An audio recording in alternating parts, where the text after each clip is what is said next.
உங்கள் துக்கம் சந்தோஷமாய் மாறும். இயேசு கிறிஸ்துவின் அன்பு இன்று உங்களை சுத்தமாக்க போகிறது.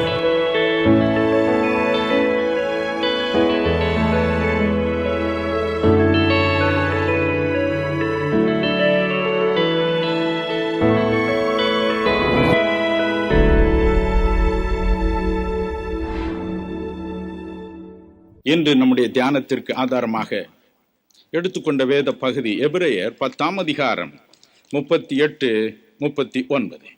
எபிரேயர் 10:38-39. The book of Hebrews chapter 10:38 and 39.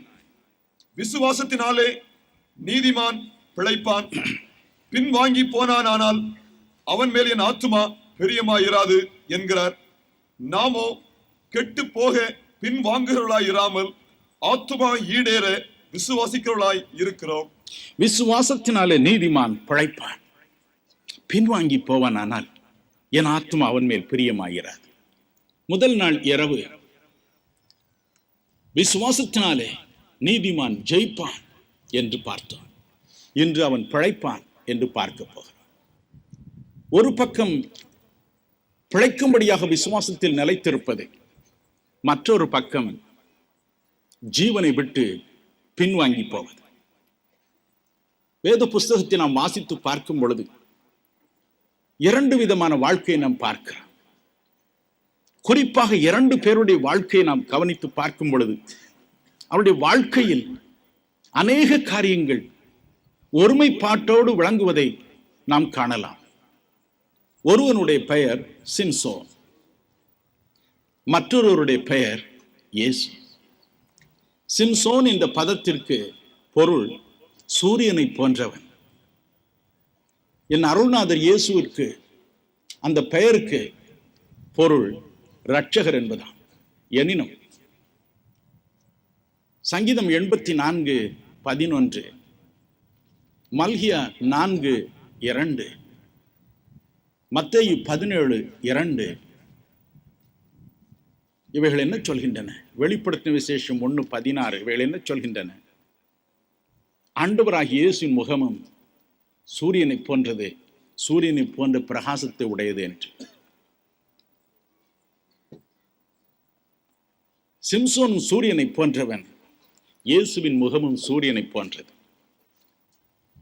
இந்த இருவருடைய வாழ்க்கையும் பல விதங்களில் ஒன்றுபட்டிருந்தது. இருவருடைய பிறப்பையும் குறித்து தேவதூதன் ஒருவன் முன் அறிவித்தான். நியாயாதிபதிகளின் புத்தகம் 13 அதிகாரம் 3 அப்படி சொல்கிறது. லூக்கா 2 அதிகாரம் 31 அப்படி சொல்கிறது. இருவருடைய தாயும் பிள்ளை பெறக்கூடாத நிலைமையில் இருந்தார்கள். சிம்சோனின் தாய் மலடியாய் இருந்தாள், இயேசுவின் தாயோ கன்னியாய் இருந்தாள். நியாயாதிபதிகளின் புஸ்தகம் 13:2, லூக்கா 2:27-34 இந்த வசனங்கள் அப்படி கூறுகின்றன. குழந்தைகள் இருவரும் பிறந்த பொழுது தேவனுடைய ஆசீர்வாதம் இந்த குழந்தைகள் மீது இருந்தது என்று வேதம் சொல்கிறது. நியாயாதிபதிகள் 13:24 அப்படி சொல்கிறது. லூக்கா 2:40-52 வசனங்கள் அப்படி சொல்கின்றன.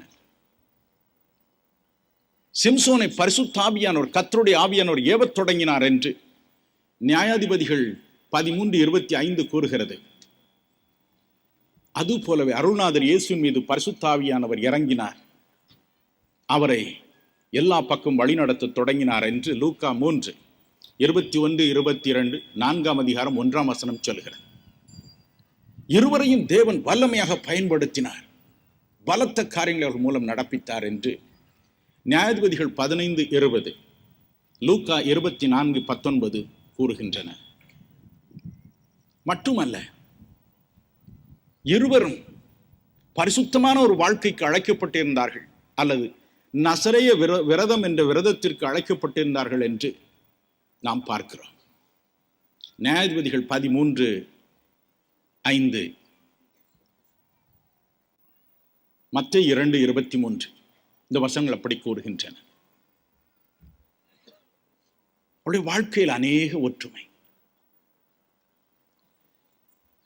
இருவரையும் தேவன் அழைத்ததும் ஒரே காரியத்திற்குத்தான், ரட்சிக்க. நியாயாதிபதிகள் 13:5 பாருங்கள். சிம்சோன் ஜனங்களை விரோதிகளுடைய கையிலிருந்து ரட்சிப்பான் என்று சொன்னார்.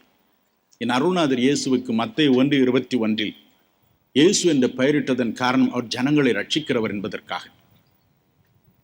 எல்லா விதத்திலும் ஒற்றுமை. ஆனால் அவருடைய முடிவை பாருங்கள். நீதிமான் தன் விசுவாசத்தினால் பிழைப்பான், பின்வாங்கி போகிறவன் மேல் என் ஆத்துமா பிரியமாயிராது என்று வேதம் சொல்கிறது. தேவன் சொல்கிறார் அப்படி. சிம்சோனின் வாழ்க்கையை பாருங்கள். அந்தோ அவன் பின்வாங்கி போனான். நியாயாதிபதிகள் 16:20 சொல்கிறது, தேவன் அவனை விட்டு விலகினார் என்று. தனக்கு கொடுத்த அழைப்பில் இருந்து அவன் விலகி போனான், பின்வாங்கி போனான். தேவன் அவனை விட்டு விலகினார். அவன் முடிவு எப்படி இருக்கிறது பாருங்க. நியாயாதிபதிகள் 16:28-29 பாருங்க. அந்தோ தன் பகைவர் கையில் விழுந்தவனாய், கண்கள் இரண்டும் பிடுங்கப்பட்டவனாய் அவன் தடுமாறி நிற்கிறான். அவனுடைய பெயரை சொன்னாலே அழுத பிள்ளையும் வாய் மூடும் என்ற நிலைமையில் இருந்த அவன் இப்பொழுது ஜனங்களுக்கு வேடிக்கை காட்டுவதற்காக கொண்டு போகப்படுகிறான். அவன் உள்ளம் துடிக்கிறது. இந்த மண்டபத்தின் 2 தூண்களையும் தன் 2 கைகளால் தொடுகிறான். தேவனை நோக்கி கதறுகிறான், ஆண்டவரே, நான் என் கண்களுக்காக பழி வாங்க வேண்டும். ஒரு விசை என்னை நினைத்து நான் இழந்து போன என்னுடைய அமானுஷ்ய பலம் எனக்கு திரும்பி வரட்டும். இந்த ஒரு விசை என்னை நினைத்தரணும். என்னை விட்டு விலகி போனேன், எனக்கு தெரியும். அது இந்த ஒரு விசை என்னை நினைத்து என் அருகில் வாரும். உடைய தெய்வீக வல்லமை எனக்குள்ள அனுப்ப இந்த ஒரு விசை என்னை நினைத்தரணும், என்னை நினைத்தரணும். நான் பின்வாங்கி போனதை மன்னித்தரணும் என்று மனம் கசந்தாடுதான். தேவன் அவனை நினைத்தார். அவனுடைய உள்ளம் எதை தேடுகிறது? பழி வாங்குதலை தேடுகிறது. ஒரு சமயம் ஒரு தம்பியை சந்தித்தேன். அவன் சொன்னான், ஐயா, இந்த ஊரில் நான் பெரிய டெய்லர். நான் ஒரு காரியம் என் உள்ளத்தை வாட்டுகிறது. எத்தனையோ வருடங்களுக்கு முன்பதாக வேலையற்ற வாலிபனாக நான் பம்பாய் பட்டணம் சென்றேன். ரயில்வே ஸ்டேஷனில் என் பெட்டியோடு இறங்கினேன். ஒருவன் வந்தான், ஐயா, உங்க பெட்டியை தூக்கிட்டு வரேன், ₹1 கொடுங்க என்று சொன்னான். தெரியாமல் கொடுத்து விட்டேன். அவ்வளவுதான். அவன் பெட்டியை தூக்கி கொண்டு மறைந்து விட்டான். அதில் தான் என்னுடைய சர்டிபிகேட்ஸ் எல்லாம் இருந்தன, துணிமணிகள் இருந்தன, பணம் இருந்தது. எல்லாம் ஒரு நொடியில் என்னை விட்டு அகன்று போயிட்டு. ஒவ்வொரு நாளும் பைத்தியக்காரனை போல அவனை தேடி அலைந்தேன். எங்கு கிடைப்பான் என்று அலைந்தேன். ஒரு நாள் அவனை கண்டுபிடித்தேன். என் கையில் வைத்திருந்த கத்தியினால் பல முறை அவனை பல இடங்களில் குத்தி கொன்றேன். அப்பொழுதுதான் எனக்கு நிம்மதி ஆயிற்று. பழி வாங்கின பிறகுதான் எனக்கு நிம்மதி. ஆனால் இன்று அந்த பாவம் என்னை பின்தொடர்கிறது, நிம்மதியே இல்லை என்று சொன்னான். அதுபோல்தான் சிம்சோனும் தவிக்கிறான். என் கண்களை பிடுங்கினார்கள், இவளை கொன்று குவிக்காவிட்டால் ஒழிய எனக்கு மன நிம்மதி இல்லை என்றான். அடுத்து அவன் சொன்னான், என் ஜீவன் பெலிஸ்தரோட கூட மடிய கடவுதே, நானும் அவரோடு சாகட்டும். உலகில் வாழ்வதை விட, கண்ணற்றவனாய் வாழ்வதை விட நான் சாவது நல்லது. என் ஜீவனம் அடியட்டும் என்று சொன்னான். இஸ்ரவேலின் ஜனங்களை ரட்சிக்க தேவன் தெரிந்து கொண்ட இந்த மனிதன் என் உயிர் போகட்டும் என்று கதறினான். ஆனால் மற்றொரு பக்கம் என் அருள்நாதர் இயேசுவை பாருங்கள். லூக்கா 23:34 பாருங்கள். சிலுவையில் அவர் தொங்குகிறார். அவரை பரிகசிக்கிறார்கள் ஏராளமான மக்கள்.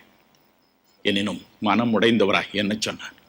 பிதாவே, இவர்களுக்கு மன்னியும், தாங்கள் செய்வது இன்னதென்று அறியாதிருக்கிறார்கள். பழிக்கு பழி வாங்க துடித்தான் சிம்சோன். இயேசுவோ மன்னிக்க மன்றாடினார். அவர்களுக்காய் மனதுருகினார். மரணமடையும் நேரம் வந்ததே. லூக்கா 23:46 சொல்கிறது, என் ஜீவன் பெலிஸ்தரோட கூட மடிய கடவுது என்று அவர் சொல்லவில்லை. என்னை கேலி செய்வர்களோடு கூட என் ஜீவன் மடியட்டும் என்று அவர் சொல்லவில்லை. பிதாவே, உம்முடைய கைகளில் என் ஜீவனை கொடுக்கிறேன், உம்முடைய கைகளின் ஆவியை ஒப்புக் கொடுக்கிறேன் என்றார். அதை பார்த்து கொண்டிருந்த 100க்கு அதிபதி சொன்னார், மெய்யாகவே இவர் தேவனுடைய குமாரன், மெய்யாகவே இந்த மனுஷன் நீதிமான். தன்னையும் அறியாமல் கோவினான். காரணம், எத்தனையோ பேருடைய முடிவை அவன் கண்டிருக்கிறான். எனக்கு அருமையானவர்களே, இரண்டிற்கும் உள்ள வேறுபாட்டை பாருங்கள். ஒரே விதமாய் ஆரம்பிக்கப்பட்ட வாழ்க்கை தான். காரணம் என்ன? ஒரே ஒரு காரணம்.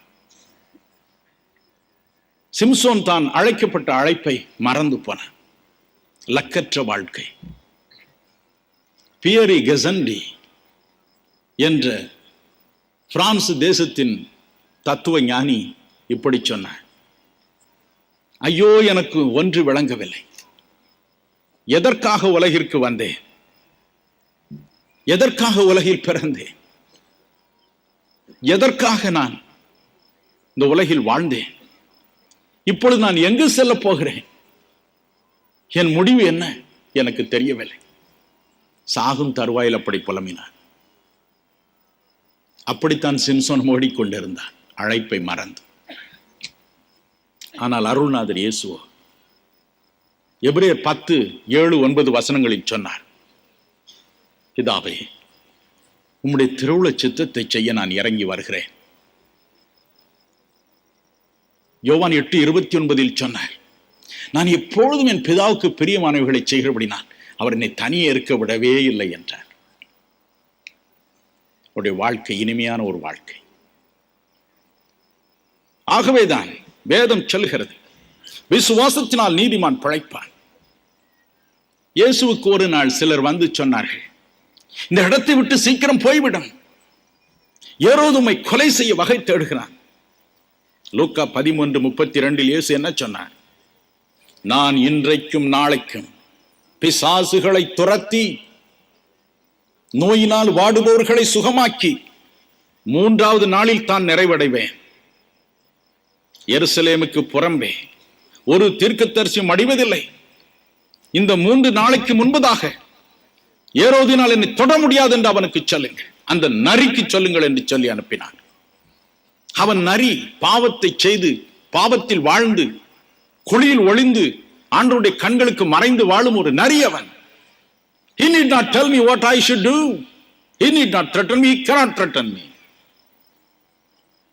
நான் ஒரே ஒரு விசுவாசத்தில் வாழ்கிறேன். எனக்கு வந்த ஓட்டத்தை, எனக்கு தேவன் தந்த வேலையை நிறைவேற்றி முடிக்கும் மட்டும் ஒருவரும் என்னை தொட முடியாது. லூக்கா 4:29-30 வாசித்து பாருங்கள். மத்தேயு 12:14 வாசித்து பாருங்கள். யோவான் 5:16-18 வாசித்து பாருங்கள். யோவான் 7:1-11:53 இவைகளை வாசித்து பாருங்கள். இயேசுவை காலத்திற்கு முன்னே கொன்றுவிட கற்களை தூக்கி நின்றார்கள். பல விதங்களில் அவரை கொன்றுவிட முயற்சித்தார்கள், முடியவில்லை.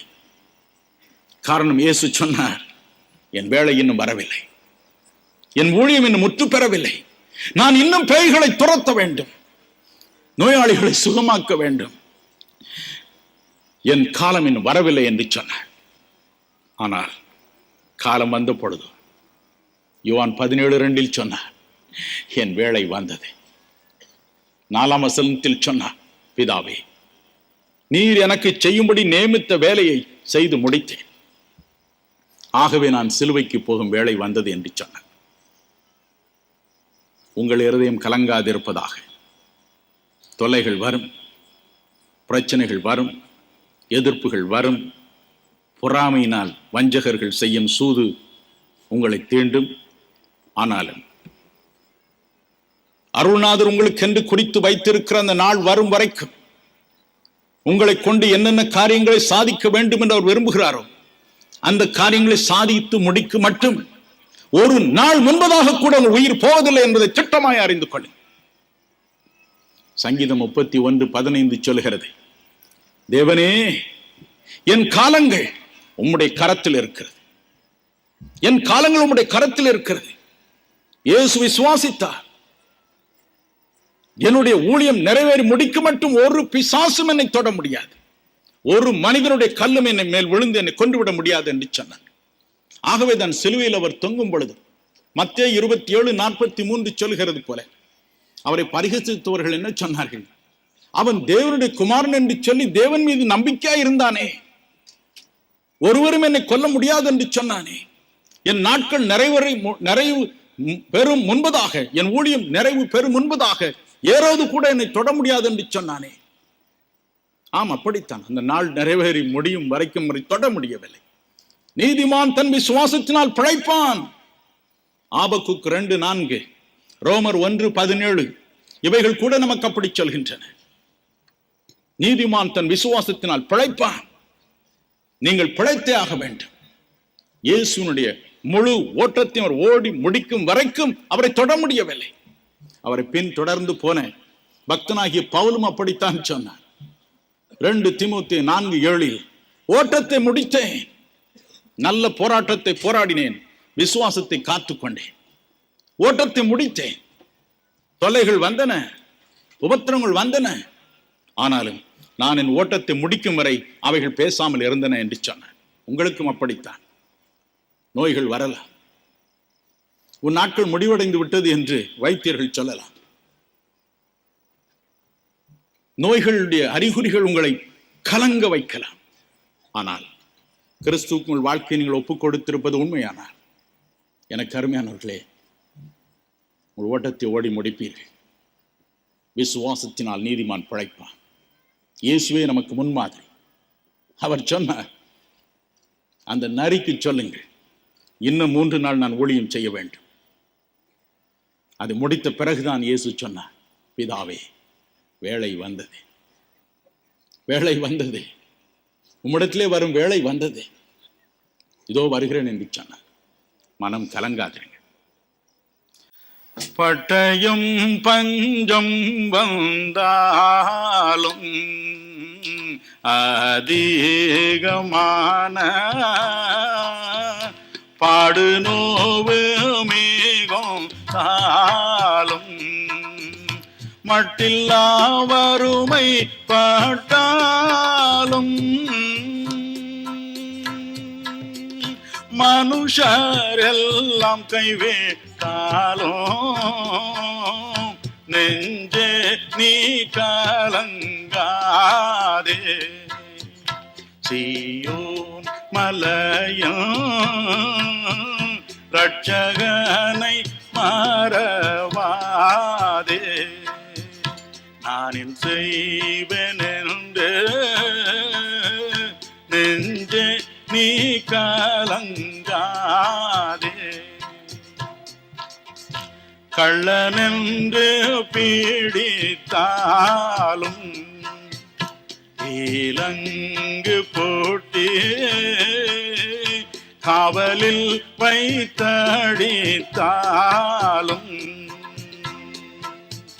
வெள்ளம் புரண்டு தலைமீதில்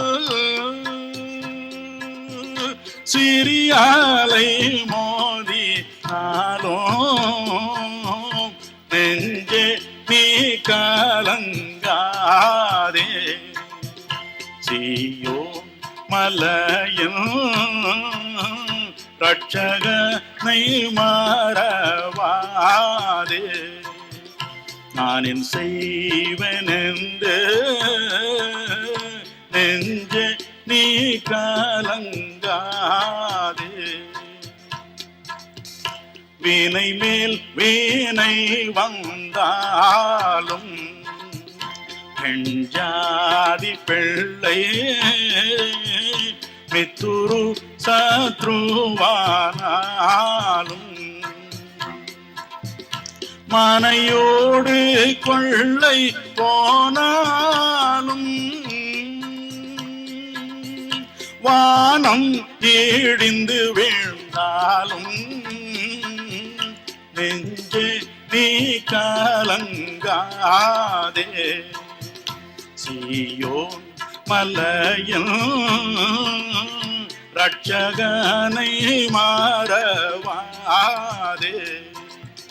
நானில் செய்வேன் என்று நெஞ்சே நீ கலங்காதே.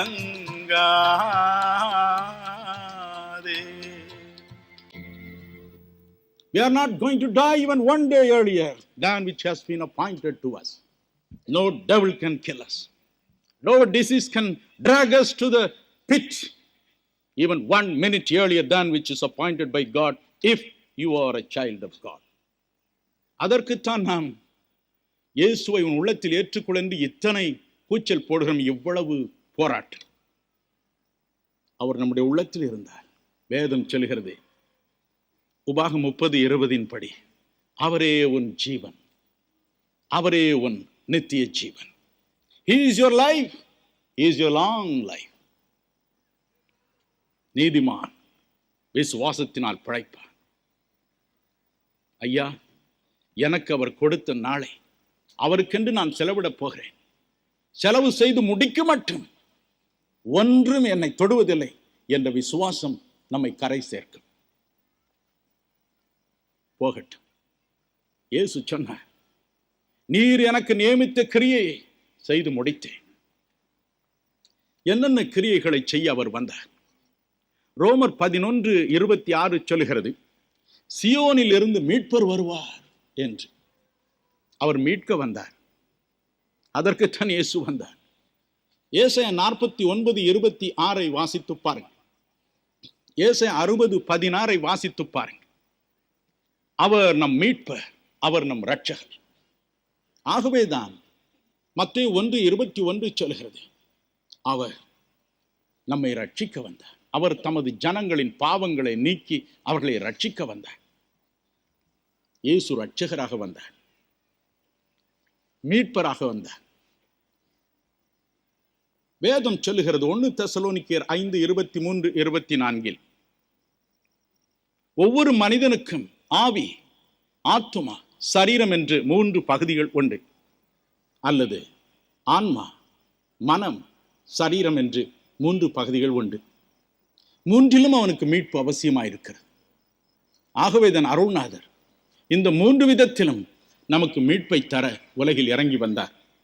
அந்த கிரியைத்தான் நான் நிறைவேற்றி முடித்தேன் என்று சொன்னார். நிறைவேற்றி முடித்தாரா? பார்ப்போம். முதலாவது ஆன்மீக மீட்பு, ஆன்ம மீட்பு, ஆத்தும மீட்பு. சங்கீதம் 49:9 சொல்லுகிறது, ஆத்தும மீட்பு மனிதனுக்கு அவசியம் என்று. ஆத்துமாவை கரைப்படுத்துவது பாவம்.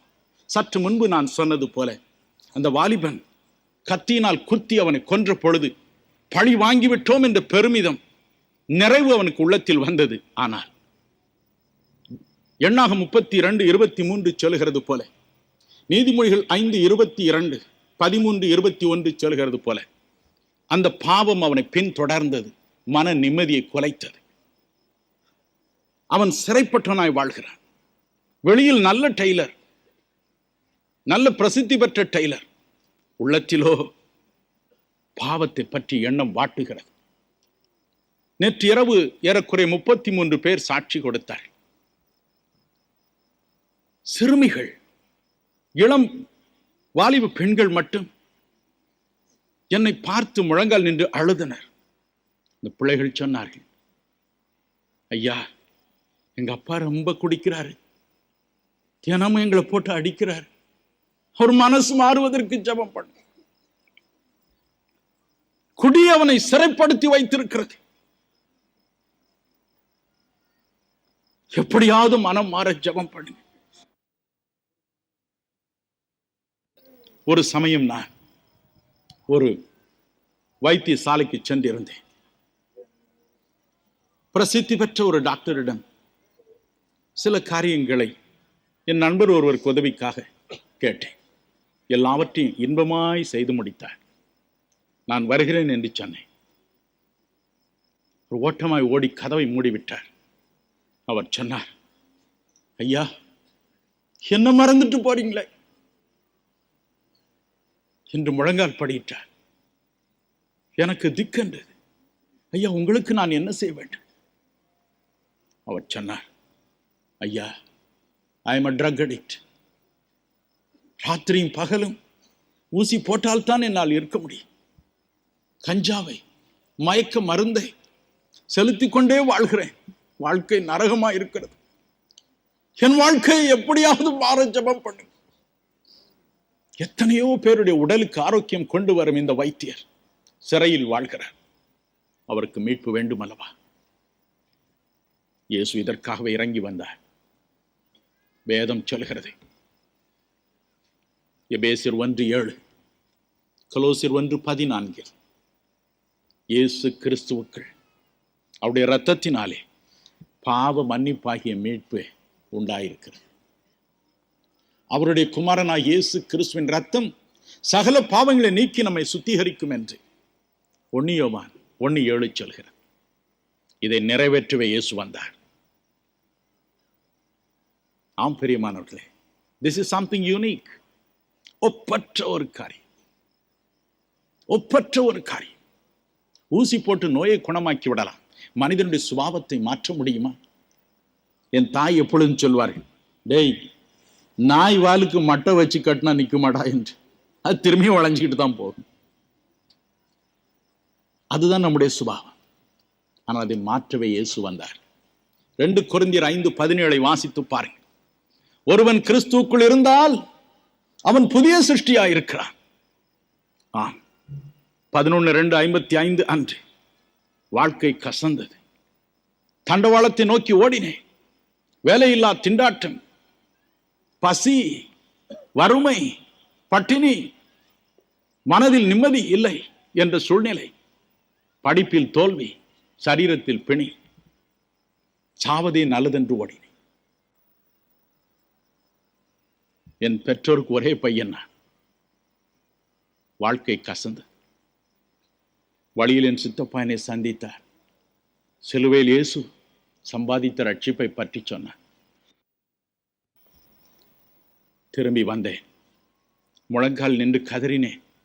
ஏன் என் வாழ்க்கையில் என்ன குறை என்று ஆண்டவரிடம் கூச்சலிட்டேன்.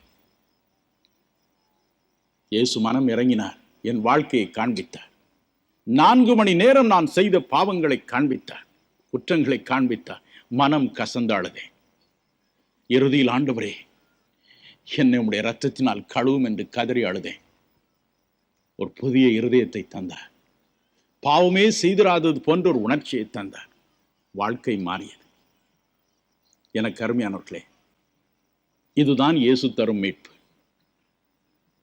அன்று நான் பெற்ற இன்பத்தை உலகம் அறிய வேண்டும் என்ற எண்ணத்தினால் தான் அன்று முதல் அடுத்த நாள் முதல் நான் பிரசங்கிக்க ஆரம்பித்தேன். இன்னும் பிரசங்கித்து வருகிறேன்.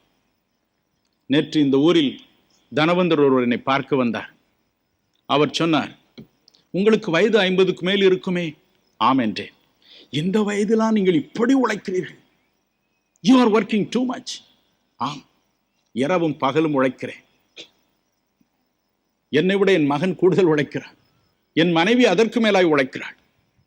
நான் 19 மணி நேரம் உழைத்தால் அவள் 20 மணி நேரம் உழைக்கிறாள். ஒரே ஒரு காரணம், யான் பெற்ற இன்பம் பெருக இவ்வையகம். பணத்திற்காக அல்ல, certainly not. இன்றும் என் கையினால் உழைத்து சாப்பிடுகிறேன். மக்கள் அனுப்பும் பணம் ஊழியத்திற்கு போகிறது, ஆத்ம ஆதாயத்திற்காக, எனக்கல்ல.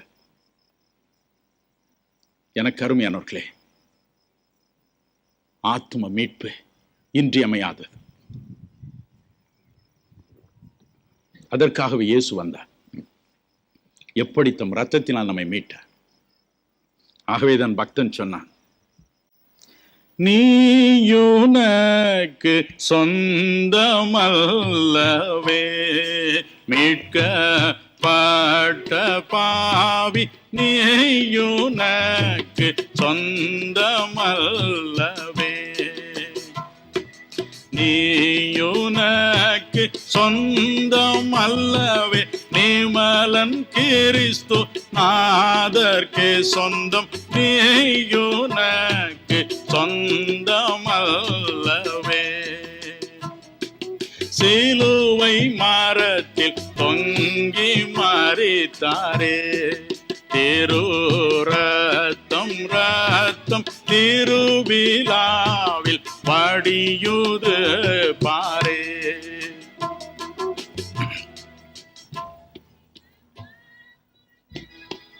வான மகிமை உனக்கே வாரே நீயுனக்கு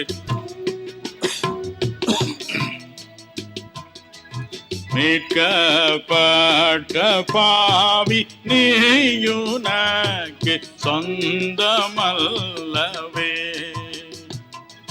பழைய பாவத்தாசை பருகுதோ பேசாசின் மேலே பட்சம் உனக்கு திரும்ப வருகுதோ. அற்ப நிமிஷத்தாசை காட்டிய அக்கினி கடல் தள்ளுவானே நீயுனக்கு சொந்தமல்லவே. மீட்கப்பட்ட பாவி நீயுனக்கு சொந்தமல்லவே.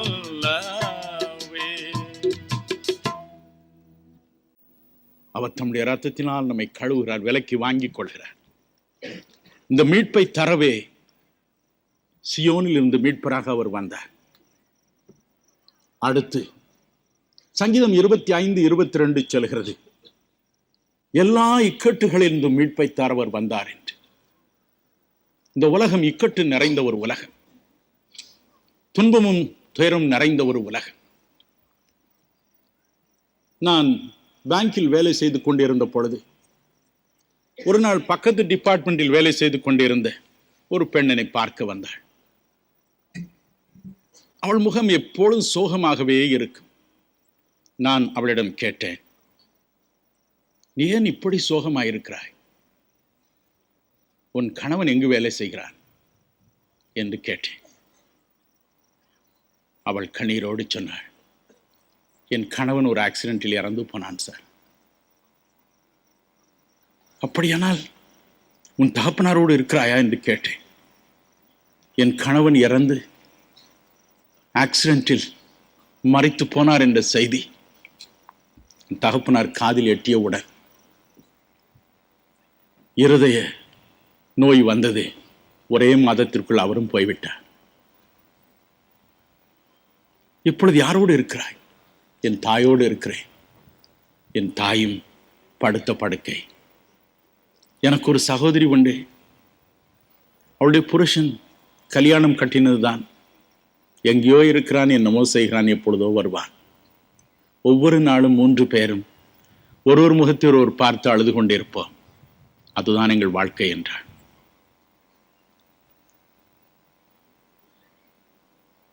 எனக்கு அருமையானவர்களே,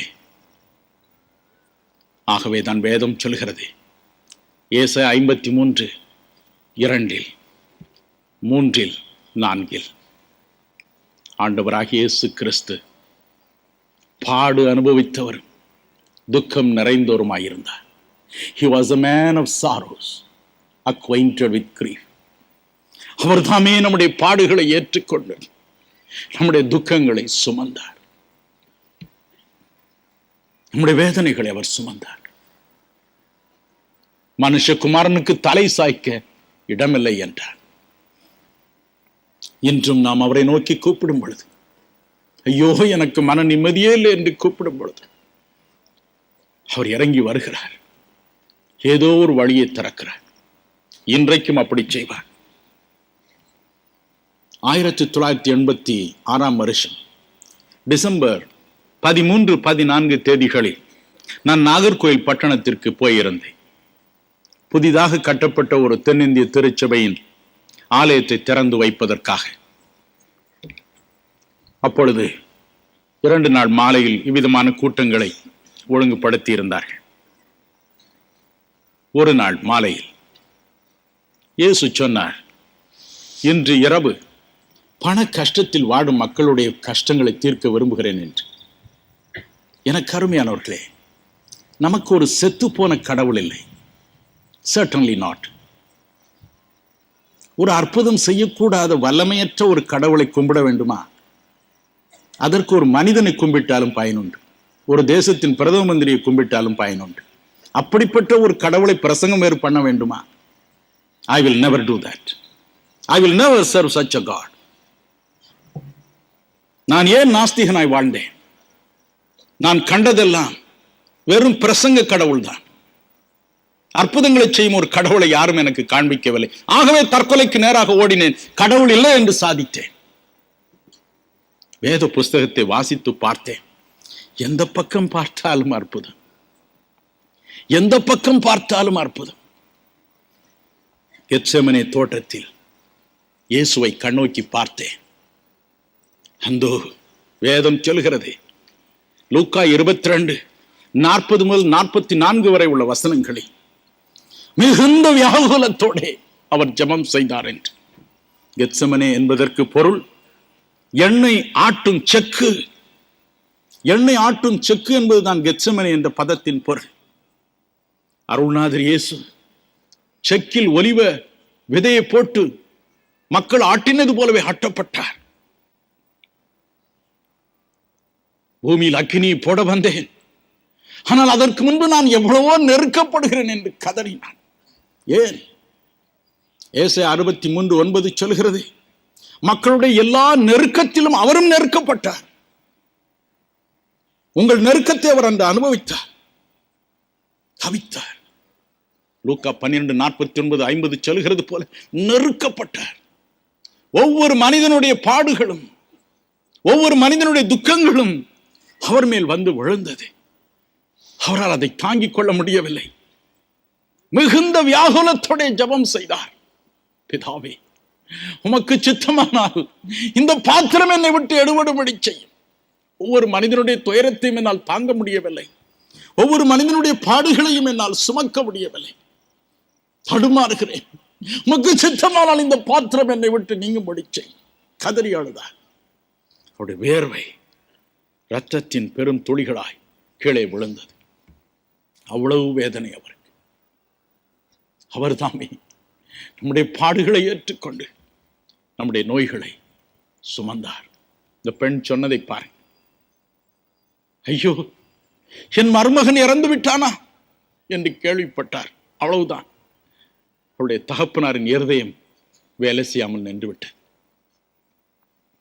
மருமகனுடைய ஒரு சாவை தாங்க அந்த இருதயத்திற்கு பலன் இல்லை. உலகம் முழுவதிலும் அண்ட சராசரங்களிலும் உள்ள கோடிக்கணக்கான மக்களை, இனி பிறக்கப் போகும் கோடிக்கணக்கான மக்களை நினைத்து ஒவ்வொருவருடைய திகிலையும், பயத்தையும், நடுக்கத்தையும், பாரத்தையும், பாடுகளையும், துக்கங்களையும் ஒருவர் சுமப்பது என்பது எவ்வளவு கடினம் பாருங்கள். சுமந்தார். இயேசு சொன்னார், இன்று இரவு கடன் தொல்லையில் பண கஷ்டத்தில் இருக்கும் பலர் இங்கு வரப்போகிறார்கள். அறையில் இருக்கும் பொழுதே சொன்னார், இன்று அவர்களைத்தான் விடுதலை செய்ய போகிறேன் என்று சொன்னார். இன்றிரவு உங்களையும் ஆசீர்வதிப்பார். அப்படி குறிப்பாக பிசாசின் வல்லமையில் அகப்பட்ட உங்களில் பலரை இன்று விடுதலை செய்வார். மந்திர தந்திரங்களை உடைத்தெறிவார். இது ஒரு அற்புதங்களின் இரவு. இயேசு உங்களை பற்றி கண்ணும் கருத்துமாய் இருக்கிறார். கவலைப்படாதிருங்க.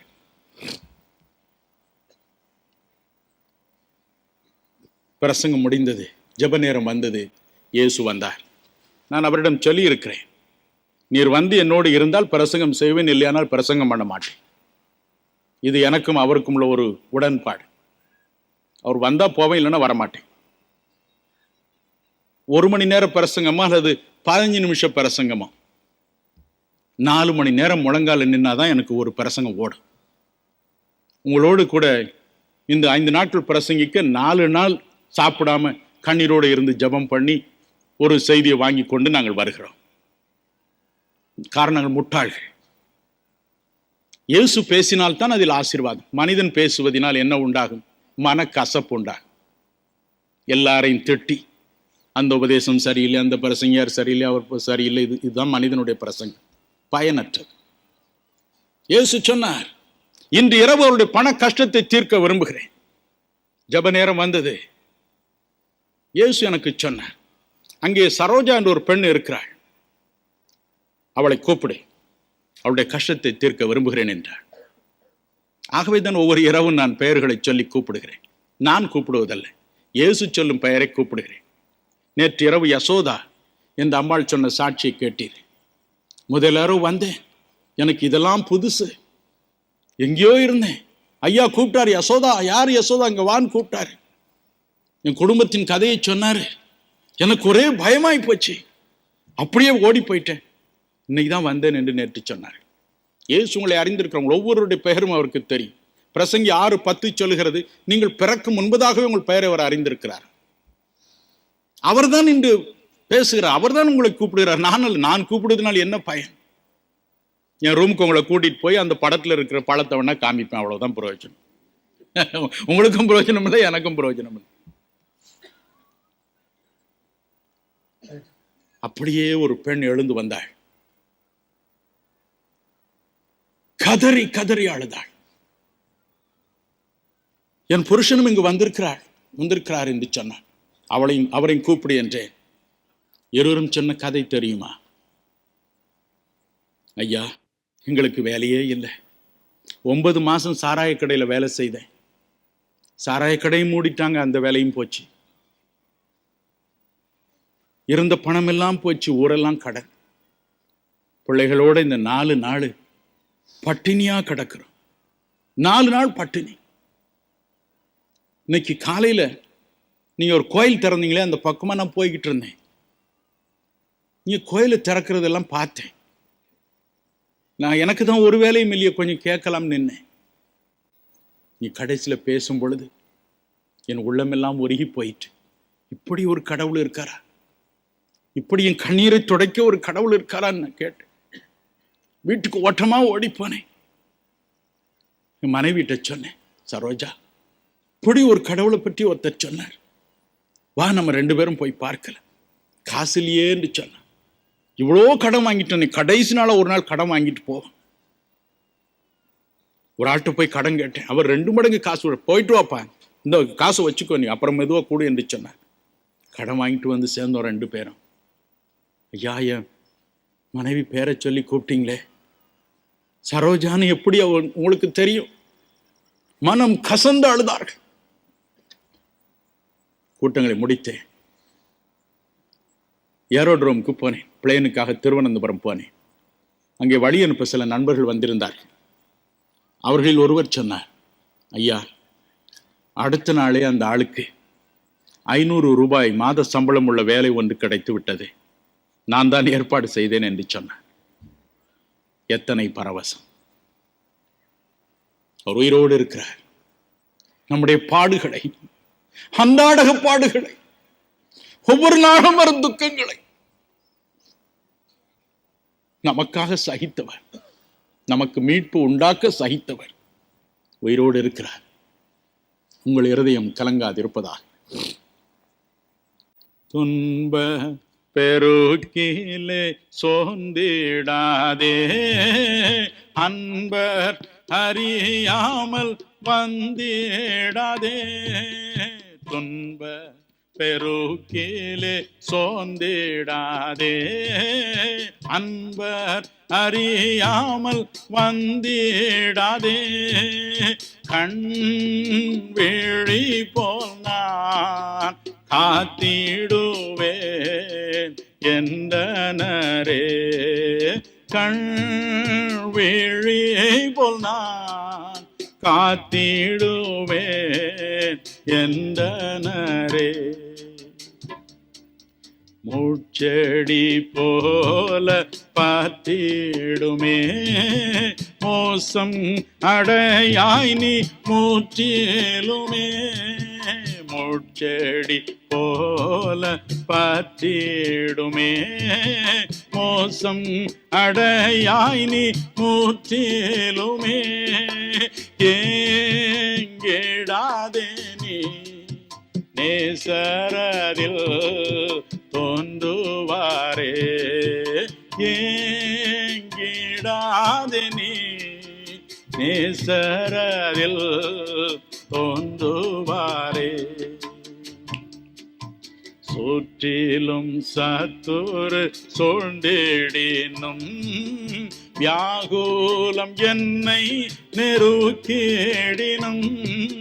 சுற்றிலும் சத்துரு சூழ்ந்திடினும் வியாகுலம் என்னை நெருக்கிடினும். ஆனேசரே தம் இன்ப சத்தம் இந்திடுவார். ஆனேசரே தம் இன்ப சத்தம் ஈந்தேடோவா.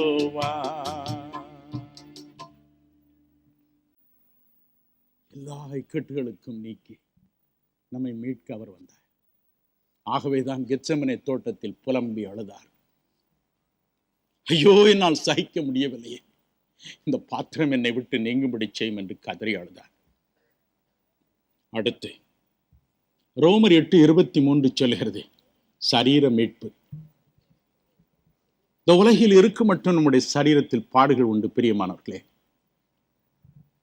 நோய்கள், பலவீனங்கள் நம்மை வாட்டி வதைக்கின்றன. ஆகவேதான் வேதம் சொல்லுகிறது மத்தேயு 8:17, ஆண்டவராகிய இயேசு கிறிஸ்துதாமே தமது சரீரத்தில் நம்முடைய பலவீனங்களை ஏற்றுக்கொண்டு நம்முடைய நோய்களை சுமந்தார். சற்று முன்பு சகோதரன் ஜெபராஜ் சொன்னார், ஒவ்வொரு நாளும் ஏறக்குறைய 2000 கடிதங்கள் உலகம் முழுவதிலும் இருந்து எங்கள் ஜெபத்திற்காக வருகின்றன என்று. ஒரு பக்கம் ஜெபத்திற்கான விண்ணப்பங்கள், மற்றொரு பக்கம் ஜெபத்தினால் அற்புதங்களை பெற்றவருடைய உள்ளம் ஒருக்கும் சாட்சி. இந்த மக்களை நான் நேரில் கூட கண்டதில்லை. நேற்று இரவும் அநேகருடைய சாட்சிகளை நீங்கள் காதார கேட்டீர்கள். 8 வயது குழந்தை சொன்னாள், காதில் ஏதோ குத்தி எனக்கு ஒரு காது கேட்கவே இல்லை, செவிடாக இருந்தது. திடீரென்று ஜெப நேரத்தில் அண்ணன் பால் தினகரன் ஜெபித்துக் கொண்டிருந்த வேளையில் ஏதோ ஒரு சக்தி பாய்ந்தது, காது திறந்து விட்டது என்று சொன்னார். காரணம், அருள்நாதர் இங்கு உலாவிக் கொண்டிருக்கிறார். நம்முடைய பலவீனங்களை அவர் ஏற்றுக்கொண்டார், நம்முடைய நோய்களை சுமந்தார், மகிழ்ச்சியோடு சுமந்தார், சந்தோஷத்தோடு சுமந்தார். நமக்கு இந்த நோய்களில் இருந்து, பலவீனத்திலிருந்து ஒரு மீட்பை, ரட்சிப்பை கொண்டு வர, அதைத்தான் அனுதினமும் அவர் செய்து கொண்டு வருகிறார். இன்றைக்கும் உங்களுக்கு செய்வார். காரணம், அவர் சுமந்தார். ஏசாயா 52:14 பாருங்கள். ஐயோ, நாம் அவரை பார்க்கும் பொழுது அவருடைய முகம் அந்த கேடு அடைந்திருந்தது, அவருடைய முக தோற்றமே மாறியிருந்தது. அழகுள்ள இயேசுவை காணோம். உன்னத பாட்டு 5:16 சொல்கிறது, அவர் பூரண அழகுள்ளவர். ஆனால் இப்பொழுதோ அழகும் இல்லை, சௌந்தரியமும் இல்லை. அவருடைய முகம் அந்த கேடு அடைந்து போயிற்று. காரணம் என்ன? ஒவ்வொரு மனிதனுடைய நோய், ஒவ்வொரு மனிதனுடைய பலவீனம் அவர் மேல் சுமத்தப்பட்டது. பொறுமையோடு சகித்தார், மிகுந்த பொறுமையோடு சகித்தார். வாய் திறவாத ஆட்டுக்குட்டியை போல அவர் இருந்தார். ஆகவே இன்று நீங்கள் அவரை நோக்கி கதரும் பொழுது அவர் உங்கள் கூக்குரலை கேட்கிறார். ஐயோ, எனக்கு இந்த வலியை தாங்க முடியவில்லை என்று கதரும் பொழுது அவர் செவி கொடுக்கிறார். அவர்தான் நம்மை குணமாக்குகிறவர். இந்த கூட்டங்களை ஒழுங்கு பண்ணி கொண்டிருந்தவர் திடீரென்று அன்று போன் பண்ணினார். ஐயா, இந்த கூட்டங்களை ஒழுங்கு பண்ணுவதில் இந்த நாட்டைச் சேர்ந்த ஒரு இளம் தம்பதிகள் எவ்வளோ உதவி செய்தார். திடீரென்று அவளுக்கு ஒரு பேரிடி விழுந்து விட்டது. அவருடைய மனைவியின் மார்பில் பொல்லாத கேன்சர் நோய் தோன்றி இருக்கிறது, அதை அறுக்க வேண்டும் என்கிறார்கள் என்று. சரி, அவளிடம் போனை கொடுங்கள் என்று சொன்னேன். அந்த அம்மாளிடம் பேசினேன். அவருடைய பெயர் கேரல். அம்மா, நான் இப்பொழுதுதான் ஹூப்ளி பட்டணத்தில் கூட்டம் நடத்திவிட்டு வருகிறேன். 2 மார்பிலும் கேன்சரினால் பாடுபட்டு கட்டியோடு வந்த ஒரு அம்மாள் கதறி அழுதார்கள். காரணம், ஒரு நொடியில் இயேசு அந்த 2 கட்டிகளையும் மறையச் செய்தார். உங்களுக்கும் இப்பொழுது அப்படி செய்வார். நான் இப்பொழுது ஜபிக்கிறேன் என்று சொல்லி தொலைபேசியிலே ஜபித்தேன், வைத்து விட்டேன். அடுத்த வாரம் அவள் வந்து செய்தி வந்தது. ஆஸ்பத்திரிக்கு கொண்டு போனோம். டாக்டர்கள் படம் எடுத்தார்கள், கட்டி இருக்கிறது, அறுத்தே ஆக வேண்டும் என்றார். ஆபரேஷன் தியேட்டரில் கொண்டு போனார்கள். அறுத்து பார்த்தார்கள், அதற்குள் கட்டி மறைந்து விட்டது. இயேசுவை என்ன என்று நினைக்கிறீர்கள்? அவர் அற்புதமானவர், அவர் அதிசயமானவர். காரணம், அவர் நம்முடைய வேதனைகளை அறிந்திருக்கிறார், நம்முடைய பாடுகளை அறிந்திருக்கிறார். நோயினால் எப்படி துடிக்கிறோம் என்பது அவருக்கு தெரியும். காரணம், அவர் சிலுவையில் துடித்தார், வேதனையினால் துடித்தார். துடித்த துடிப்பு அவருக்கு ஒரு நாளும் மறக்க, மனம் கலங்காது. அதோடு கூட ரோமர் 8:23 வேறொரு சரீர மீட்பை பற்றி சொல்கிறது. எனக்கு அருமையானவர்களே, வேதம் சொல்லுகிறது யோவான் 14:18 இயேசு திரும்ப வருவார் என்று. யோவான் 14:28 அப்படி சொல்லுகிறது. 1 தெசலோனிக்கேயர் 4ஆம் அதிகாரம் 16-17 வசனங்கள் அப்படி சொல்லுகின்றன. 1 கொரிந்தியர் 15:51-52 வசனங்கள் அப்படி சொல்லுகின்றன. 1 யோவான் 3ஆம் அதிகாரம் 2ஆம் வசனம் அப்படி சொல்லுகிறது. அவர் திரும்ப வருவார். வரும்பொழுது கிறிஸ்துவுக்குள் மரித்தவர்களை தம்மோடு கொண்டு வருவாராம். இந்த உலகிற்கு அவர் வரும்பொழுது உயிரோடு இருந்து அவரை நம்புகிறவர்களை அவர் நடுவானத்தில் சந்திப்பார். அவருடைய தோற்றத்தை மாற்றுவார், மறுரூபப்படுத்துவார், தன்னுடைய தோற்றம் போல மாற்றுவார். மரித்தவர்களை பெயர் சொல்லி கூப்பிடுவார். கிறிஸ்துவுக்குள் மரித்தவர்களை, அவருக்கென்று வாழ்ந்து அவருக்காக பாடுபட்டு மரித்தவர்களை, அவருக்கு உள்ளத்தை கொடுத்து வாழ்ந்தவர்களை பெயர் சொல்லி கூப்பிடுவாராம். அவளை எழுப்புவாராம். அவளுடைய தோற்றத்தையும் தம்முடைய தோற்றம் போல மறுரூபப்படுத்துவாராம். இதைத்தான் சரீர மீட்பு என்று வேதம் சொல்கிறது. அந்த சரீர மீட்பை பெற உலகில் உள்ள அத்தனை சிருஷ்டிகளும் துடித்துக் கொண்டிருக்கின்றன என்று வேதம் சொல்லுகிறது. ஆம், இதுதான் நம்முடைய நம்பிக்கை. மரணத்தில் குழியில் நம்மை வைத்து மூடுகிறார்கள். ஆனால் நம்முடைய ஆத்மாவு மோட்சத்தில் கிறிஸ்துவோடு உலாவிக் கொண்டிருக்கிறது. பிலிப்பியர் 1:23 அப்படி சொல்கிறது. சரீரத்தை விட்டு பிரிகிறோம், ஆத்மாவில் ஆண்டவரோடு மகிழ்ச்சியாய் இருக்கிறோம். நாளொன்று வருகிறது, இயேசு நம்மை திரும்ப கூப்பிடுகிறார், வா அப்பா உலகத்திற்கு. நம் உடலோடு இணைக்கிறார், அந்த உடலை மறுரூபப்படுத்துகிறார். என்றும் அவரோடு வாழ. We know our future. இயேசு உள்ளத்தில் ஏற்றுக்கொள்வது என்பது தற்காலிகமான அனுபவங்களுக்காக அல்ல, நிரந்தரமான அனுபவங்களுக்காக. இயேசு இதை நிறைவேற்றவே இந்த பூமிக்கு வந்தார், நிறைவேற்றி முடித்தார். 1986 மே 21 கொடிய விபத்தில் நாங்கள் சிக்கினோம். மருத்துவமனையில் படுத்திருந்தோம் 7 நாட்கள். அந்தோ என் அன்பு மகள் அன்றே மரித்திருக்கிறாள், எங்களுக்கு தெரியவே இல்லை. இறுதியில் அவளுடைய உடலை பார்த்து துடித்தோம். 28ஆம் தேதி அவளை அடக்கம் செய்தோம். எங்கள் துயரத்தை எங்களால் தாங்கவே முடியவில்லை. இன்றும் அவளை நினைத்தால் உள்ளமே உடைந்து விடுகிறது. இந்த சமயத்தில் பலர் எனக்கு பலவிதமான கடிதங்களை எழுதினார்கள். அநேக கிறிஸ்தவ தலைவர்கள் என்னையே குறை சொல்லி, நீ கல்லூரி ஆரம்பித்தாய் நாசமாய் போவாய் என்று எழுதினார்கள். நீ நோயாளிகளுக்காய் ஜபிக்கிறாய், ஆகவேதான் உன் மகள் இப்படி போனாள் என்று எழுதினார்கள். மிகுந்த சந்தோஷத்தோடு பரவசத்தோடு கடிதம் எழுதினார்கள். ஆனால் உங்களை போன்ற ஏழை மக்கள் எனக்கு கடிதம் எழுதினார்கள். இளம் பிள்ளைகள் கடிதம் எழுதினார்கள். அநேக தாய்மார்கள் எழுதினார்கள், ஐயோ பிரதர், உங்களுக்கா இப்படி ஆச்சு? நான் ஆண்டவர்கிட்ட சொன்னேன், ஆண்டவரே என் பிள்ளையை எடுத்துக்கிடும், அந்த பிள்ளை உயிரோடு வரட்டும் என்று அழுதேன். அநேக பிள்ளைகள் எழுதினார்கள், ஐயோ ஏஞ்சலுக்கு பதிலாக என்னை எடுத்துக்கொள்ள சாமி, நான் இந்த உலகத்தில் இருந்து ஒரு பிரயோஜனம் இல்லை, படிப்புன்னு நான் அண்டு என்னை எடுத்துக்கொள்ளும் என்று கதறினேன். ஏன் என்னை ஆண்டவர் எடுத்துக்கொள்ளவில்லை? உண்மையாய் என்னை நேசிக்கிற கிறிஸ்தவ தொண்டர்கள் எழுதினார்கள், பிரதர் அந்த கல்லறையிலேயே ஏஞ்சல் இருக்கிறாள்? இல்லை இல்லை, அவள் இயேசுவோடு இருக்கிறாள். நாளொன்று வரும், அவளை இயேசு திரும்ப கொண்டு வருவார் அல்லவா? அதை நினைத்து உங்களை தேற்றிக் கொள்ளுங்கள். அவளை அடக்கம் செய்த நாளை அடிக்கடி நான் நினைப்பதுண்டு. அந்த கல்லறை தோட்டம் முழுவதும் இதை போன்ற திரளான கூட்டத்தினால் நிறைந்திருந்தது. ஜாதி என மத வேறுபாடின்றி மக்கள் குழுமியிருந்தார்கள். என்னை கண்டதும் ஒவ்வொருவரும் கதறி அழுதார்கள். மரத்திலெல்லாம் ஆட்கள் இருந்து கதறி அழுதார்கள். ஐயோ பிரதர், உங்களுக்கா இந்த கதறி அழுதார்கள். வீடு வந்ததும் என் மகன் சொன்னான், அப்பா இவங்க தான்ப்பா நமக்கு சொந்தக்காரர், இந்த ஜனங்க தான் நமக்கு சொந்தக்காரர் என்று சொன்னான். யாரென்றே எனக்கு தெரியாத மக்கள். அவன் சொன்னான், 4 நாட்கள் நீங்க இருந்த ஆஸ்பத்திரியை சுத்தி இவங்க அழுதுகிட்டே இருந்தாங்க. உலகத்தில் நான் மதிப்பது அன்புள்ளம் படைத்தவர்களைத்தான். தலை நிறைய வேதாகம அறிவு இருக்கலாம், ஆனால் அன்பில்லாத வாழ்க்கை, மற்றவர்களை சபிக்கும் ஒரு வாழ்க்கையாது. அப்படிப்பட்ட ஒரு வாழ்க்கையை வைத்துக்கொண்டு இயேசுவின் அன்பை பற்றி பேச தகுதி உண்டா?